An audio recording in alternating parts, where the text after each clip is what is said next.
everyone. It's wonderful to see you. I am Tomiko Brown-Nagin, the Dean of the Radcliffe Institute for Advanced Study here at Harvard University.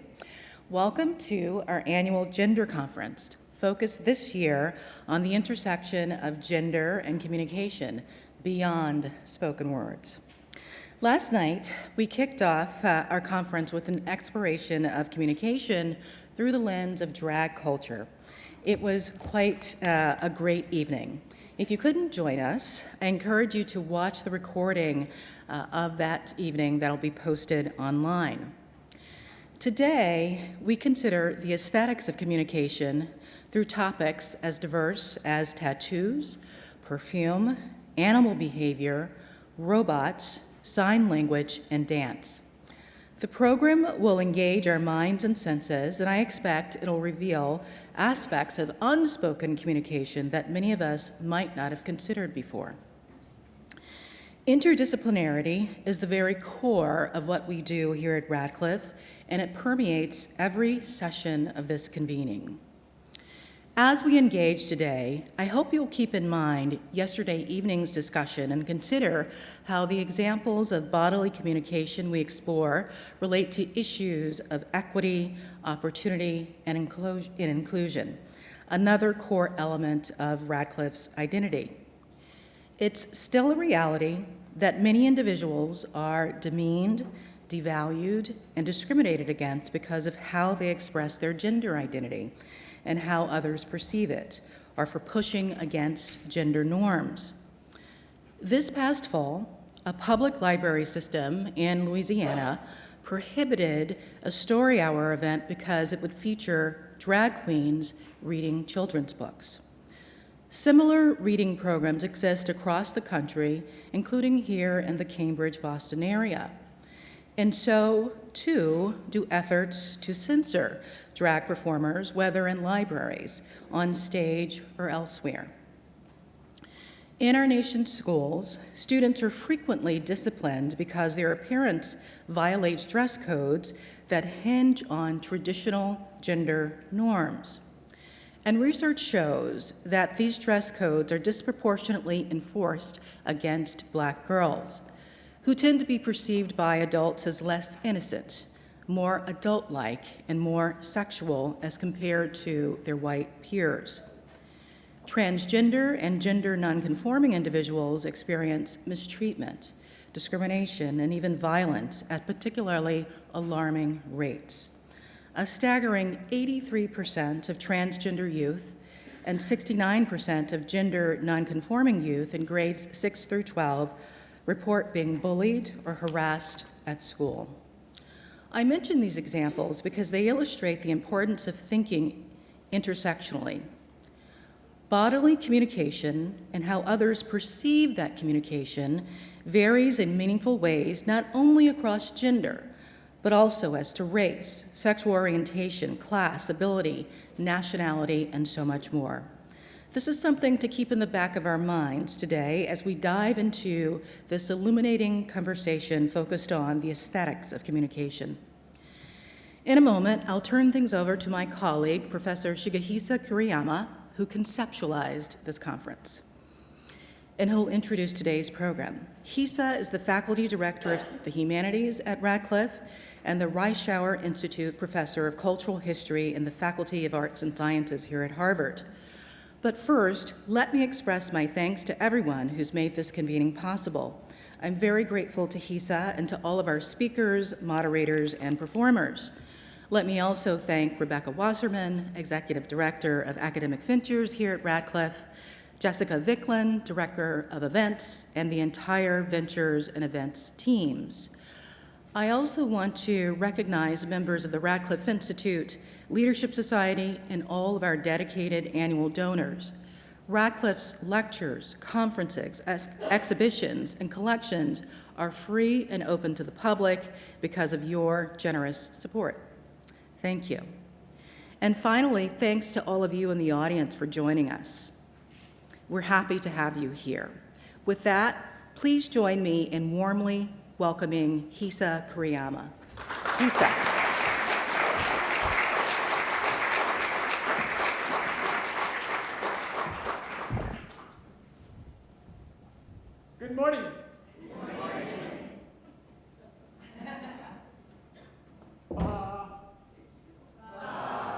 I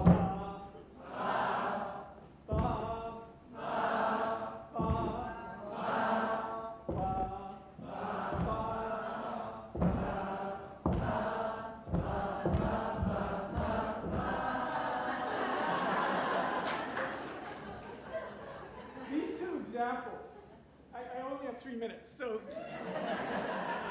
these two examples are used to illustrate the two key points that I'd like you to take away from my introduction. One is they are illustrations of how much communication occurs beyond what's explicitly given. If I just said, good morning, then you just take it as something to be listened to. If I say good morning in a different way, then you know to answer. Similarly with, let's try this.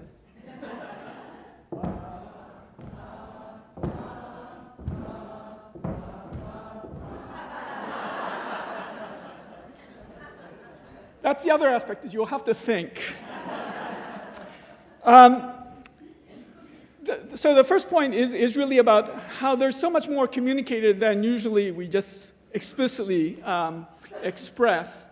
The second important point, I think, about particularly this conference is that we really do conceive of this as a participatory kind of event. I think many of the speakers will engage you directly. But even if you're just listening, I'd like you to listen actively. There'll be a question period for each of the panels. And as you listen, think about the questions not only that you want to ask, which of course is important, but also what you think the speaker will want to speak more about. We have a fantastic, really an all-star cast of speakers. They only have a very short period of time to speak. And if you give them an opportunity to elaborate on something that they want to speak, but they don't have the time to speak, then they'll be eternally grateful. So with that, let me proceed directly to our first speaker, who will provide some framing for the idea of communication.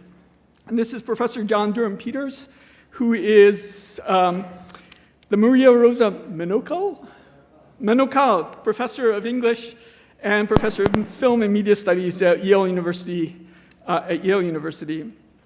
He's the author of many books. But the book I like to draw your attention to in particular is Speaking into the Air, A History of the Idea of Communication. Because this is actually the book and it's a book I highly recommend. It's the book that gave me actually the idea for this conference. So it's with tremendous delight that I welcome Professor Peters to give the framing remarks.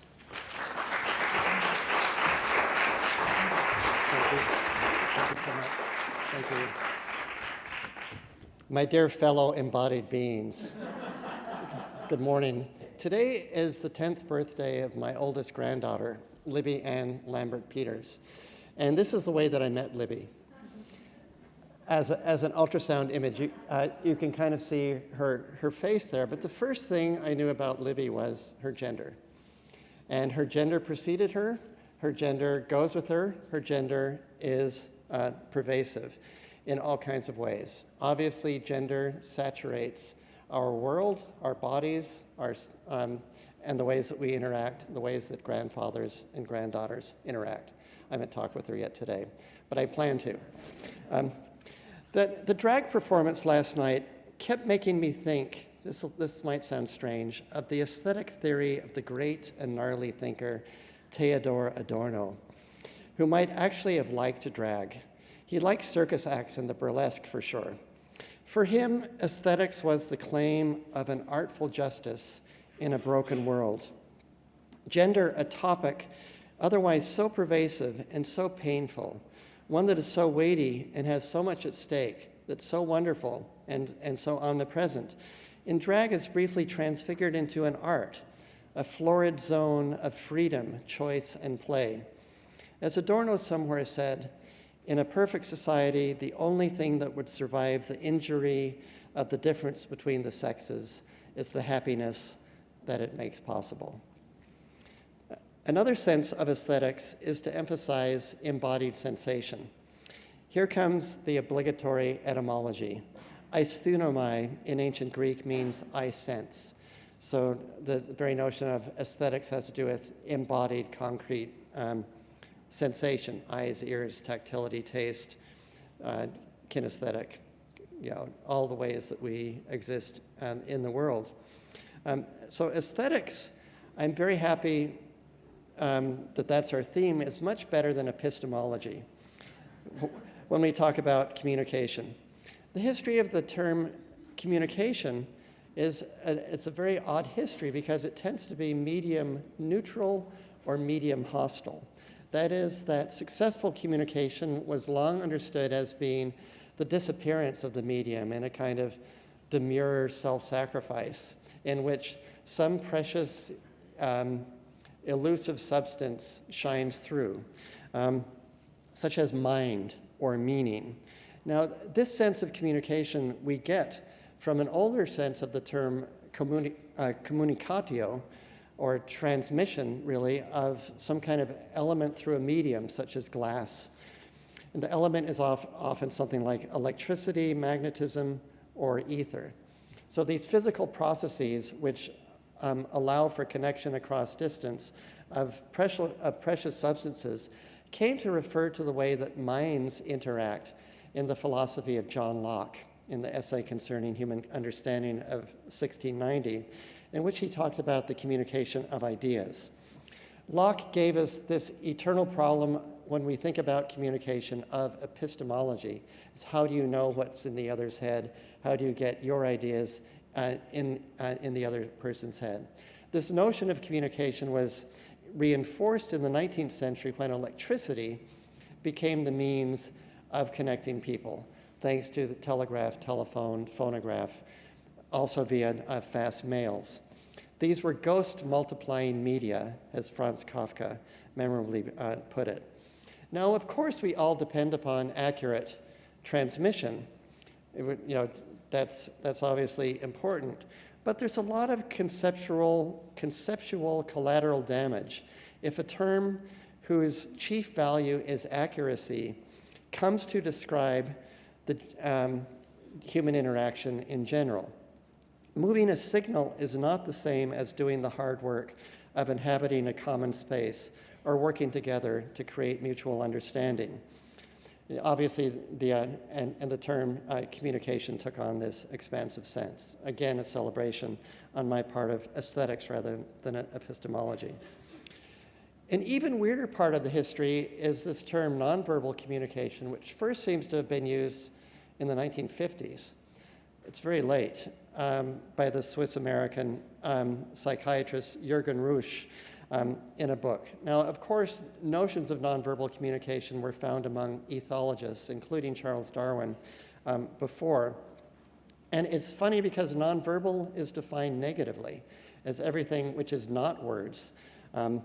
But I think this is such a kind of constricted conception because everything that connects us with embodiment and with the cosmos somehow gets turned into something we call nonverbal, which is extremely limited. Nonetheless, the virtue of the term nonverbal was to reconnect our many modes of mutual interaction with our embodiment. So the question of the aesthetics of our embedded sociability is obviously urgent in a time when our everyday interaction in a digital world has all of us playing Turing games. That is, trying to persuade others that we are human with no other medium than a keyboard.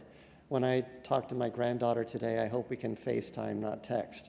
But who's a bot and who's not? This is a question that I can't always tell the answer for, especially when I'm looking in the mirror. But we find ourselves embedded and diffused in our various modes of being in the world with other people. An embodiment always has a gender.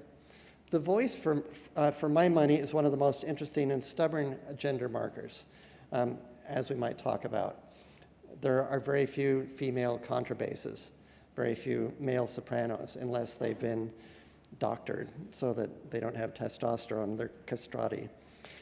So what I've done so far in this very brief talk is follow a strategy of denaturalization by looking at the history of words to show how things could have been otherwise. And indeed, in gender-critical work for the past 50 years, denaturalization has been one of the major strategies, and justly so, because to say that gender is natural can have obvious toxic ideological side effects. Nature has been conceived in the realm of gender studies as culture in disguise, as an enemy or an untrustworthy breathing ground of ideology. So that we have this very deep suspicion of nature talk with regard to gender, and of course with regard to race, ethnicity, sexuality, and other modes of human difference. We like to insist upon gender as fluid, constructed, performative. Now, they say climate is what you expect, weather is what you get. It's a handy breakdown. I'd suggest something similar. Sex is the naked body, gender is the dressed body. I think this is a more robust distinction than biology and culture because of the stubborn way that biology and culture mingle in the domain of embodiment, such as Iris Marion Young's famous, fabulous essay on Throwing Like a Girl from 1978, in which he shows that she doesn't think that women have inferior ballistic capacities or anatomy compared with men, but in a patriarchal culture that modes of motility and movement are actually built into the musculature, to the nervous tone, to the gait, such that oppression becomes genuinely embodied and real. And so it's hard to tell where ontology ends and history begins. And indeed, in no domain is the confusion or fusion of reality and contingency so clear as in gender. Gender is both fully real and fully constructed. When the drag performers last night held up signs announcing in bold letters, "me," on the other side of a gender-ambiguous placard, I think the manifest point was supposed to be to celebrate an authentic kind of homecoming or therapeutic self-acceptance. But the more obvious and perhaps even more radical interpretation was to show that personal identity is inseparable from performance and artifice. How hard do we want to make the nature-culture split in thinking about gender? This is something I'm genuinely puzzled about. A major development recently in intellectual life is a fusion or meltdown between STEM fields and humanities, and an interest on the part of humanists in reclaiming the category of nature, something which humanists for a long time treated as a dirty word.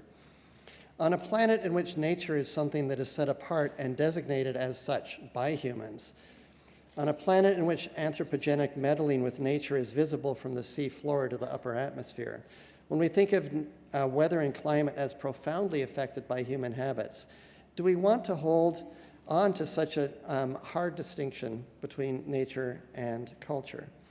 In any case, what is nature like?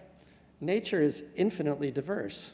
Well, not infinitely, because it's constrained by environments and all kinds of other things, by niches in their construction. But it's, wait for my colleague Rick Prum to tell you about bird ornaments. What a crazy quilt of variations. Nature is profligate with variation. So I think I can actually feel comfortable in saying gender is natural. You might want to fight me on this. That does not mean it's fixed or given. Heck, what is fixed or given in nature anyway? What does it mean? But it does mean that gender is ubiquitous and meaningful. Here's another provocation. And I get the reasons for the questionings and deconstructions of binary. But if we want to celebrate all the varieties of gender options, of course the binary has to be one of them. You can cut the two interlocking circles to get squares, as Hisa did last night, or you can cut them to get united hearts. There are lots of ways to make such a split. Maybe our job is to figure out how to make the two boxes cozier and friendlier, kinder, rather than to abolish them altogether. Why have we gotten used to thinking that all the variation and diversity is on the side of culture, of social construction, rather than of nature? Natural variation can outstrip anything the wildest performer can come up with. Nature is, of course, the ultimate drag performer. So let me conclude by a meditation on this ultimate mystery of gender, which I've been trying to think about and understand implicitly all of my embodied life. And indeed, they didn't have ultrasounds before I was born, but probably before my embodied life. And I can't think of a topic more pressing, more painful, more interesting, and more beautiful than gender. But I can't say what it is, and I can't say what it means. So let us, for a moment, dwell with the mystery that we are not our own, that our bodies are not our own, that the plasticity of our bodies has limits, that our bodies are made out of stardust, it's a poetic saying, but it's literally true, because without the nucleosynthesis of supernovae, we would not have the complicated chemicals that we need to be organic beings. Our bodies are connected to agriculture, to nutrition, to medicine, to geography, to history, to the mating choices made by our ancestors. Our bodies are ultimate hybrids of nature and culture. And so to celebrate the mystery, I want to go to one of my favorite poets who was a first-rate celebrant of the aesthetics of embodied communication, Walt Whitman. Whitman wrote, "I diffuse my flesh in eddies and drift it in lacy jags." Could be drag, right? But so he celebrated the many forms that embodiment can take. But the thing that made Whitman an amazing poet was that he included within the realm of bodily being in the world debility and death and deterioration and breakdown. The translucent mold of me, it shall be you. You know, the stench of armpits. I keep as delicate around the bowels as around the head and heart. These are all quotes from Song of Myself so far. I resist anything better than my own diversity. And that a kelson of the creation is love, and limitless are leaves stiff or drooping in the fields, and brown ants in the little wells beneath them, and mossy scabs of the worm fence, heap stones, elder, mullein, and pokeweed. One of the remarkable things about his poetics is that he's able to infuse such a kind of mundane, ordinary scene not of glamorous nature, but of leaves drooping, brown ants, mossy scabs, with a kind of reverence or holiness. But Whitman is also aware of the terror of nature and the terror of being in a body, which we know is, whatever the plasticity of our bodies might be, is always hurtling inevitably toward death. So in his poem, This Compost, the opening line is, "Something startles me where I thought I was safest." Something startles me where I thought I was safest. And this is what I find always happens with gender. Something startles me where I thought I was safest. This poem, of course, is about decomposition and compost, but it's also about composition, the poetics of compost, in which composition, compost, you get it? I mean, that he's riffing on the poetry of compost. So let us end with Whitman, a final line from Song of Myself, which I think applies to our embodied being, because bodies imply gender. I and this mystery, here we stand. I and this mystery, here we stand. Thank you very much.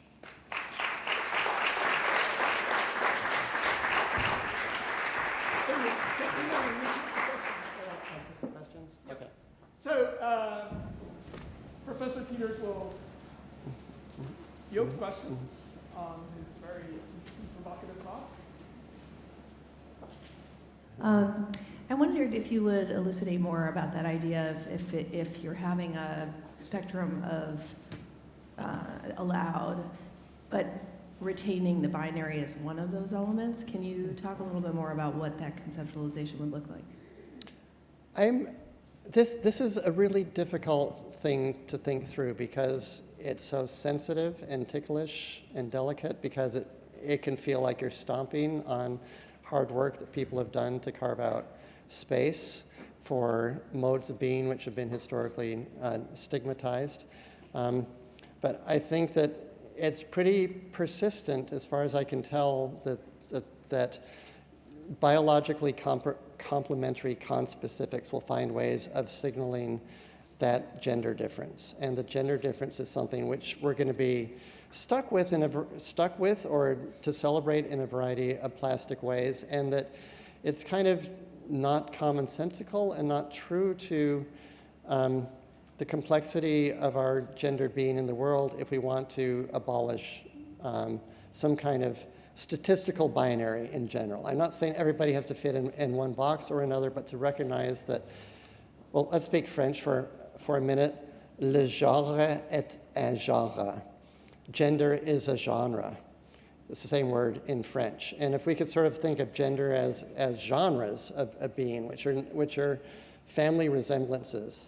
And I just think that it's important for us to be able to think about gender difference as being something which we're not, at least in my own personal cosmology, it's not something that I'm interested in abolishing. I'm interested in rethinking it, making it more fair, more just, more beautiful.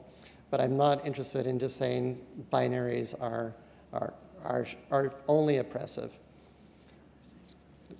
Does that help? Can I ask one other Please, question? yeah. And when you're using gender, it seemed like it was some in switching between biology and expression. Is that how you're using the word? I just wondered how you conceived of it. Yeah, see, what I was trying to say is that if you have a conception of gender which is purely social construction, that is not true to the way that gender gets into our bodies. And I think it's a really, I mean, the sort of standard line was to say that, XY, XX, estrogen, testosterone, I mean, anatomical physiology, that's sex. But the gender is clothing, performance, gait, voice, style, dress, shaving, which one doesn't do in the 70s, I think, right? But I don't think you can rigorously hold to that. So yes, and obviously I haven't figured it out. I mean, we're all trying to figure it out, but. Yeah, thank you. Thanks. Yeah. Hi, thank you so much for your remarks. In the beginning, you mentioned the idea of ghostliness, and I know that this is a concept that you speak to much more in your book, Speaking into the Air, but I'm wondering specifically how you see those concepts of ghostliness and the ephemeral relating to gender. That is such a wonderful question. How do ghosts show up? Ghosts show up by sound.